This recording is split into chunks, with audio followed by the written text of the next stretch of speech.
मेरो नाम छवि खनाल हो। यो मौलाकाली मन्दिरको म व्यवस्थापक हो र यहाँहरूले जुन सोध्नुभयो यहाँको मन्दिरको विषयमा, यो मन्दिर त विशेषतः हेर्ने हो भने नेपाल एकीकरण गर्ने सन्दर्भमा पृथ्वीनारायण शाहकै एउटा पालादेखि रहेको क्षेत्रमा रहेको एउटा राज्यभित्र पर्ने अन्तर्गत यो पाल्पा राज्य अन्तर्गत पर्थ्यो र नेपालको शक्तिशाली राज्य मन्त्री पृथ्वीनारायण शाहको 2224 राज्यहरू थिए। त्यसमध्येको पाल्पा राज्य अति महत्त्वपूर्ण र अति शक्तिशाली राज्य हो।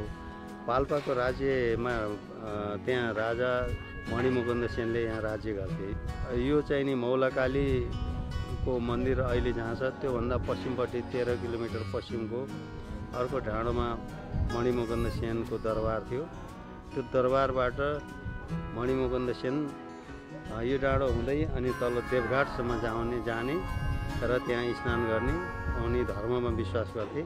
र यो ठाउँमा उनलाई बसेको जुन अनुभूतिमा उनले के सोच गरेछन् भने यो ठाउँमा पक्कै पनि शक्तिको केही रूप छ। यो ठाउँमा हामीले मन्दिर स्थापना गऱ्यौँ र देवीहरूको स्थापना गर्न सक्यौँ भने यहाँबाट हाम्रो आफ्नो शक्तिहरू आर्जन गर्न सकिन्छ भन्ने मनसायले उनले यो ठाउँमा चाहिँ आएर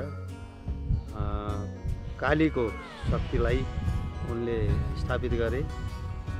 झन्डै अहिले 600 वर्ष अगाडिको यो स्थापित गरेको मन्दिर अहिले आइसकेपछि नेपाल मात्र नभएर राष्ट्रिय अन्तर्राष्ट्रिय रूपमा समेत यो ख्याति प्राप्त हुँदै गएको छ। मणिमुकुन्द सेनले स्थापित गर्दा सानो मन्दिर थियो होला, तर अहिले पछि आएर यसको विस्तारीकरण हुँदै ठुलो भएर सबै क्षेत्रतिर फैलिएको छ। काली र मौलोको जुन सम्मिश्रण भएर मौलाकाली बनाइएको छ। यो मौलो दुई प्रकारका हुन्छन्। एउटा चौतारीहरूमा चिनिने शेषनाग रहेको ठाउँको लागि गाडिएको हुन्छ भने यो देवीहरूको शक्ति पुजारी गर्नका निमित्त त्यतिखेर बलि दिनका निमित्त प्रयोजनमा ल्याइएका जुन खम्बा हो त्यो खम्बालाई मौलोको रूपमा राखिने गर्थ्यो। त्यहाँ बाँधेर वध गर्ने काम गरिन्थ्यो।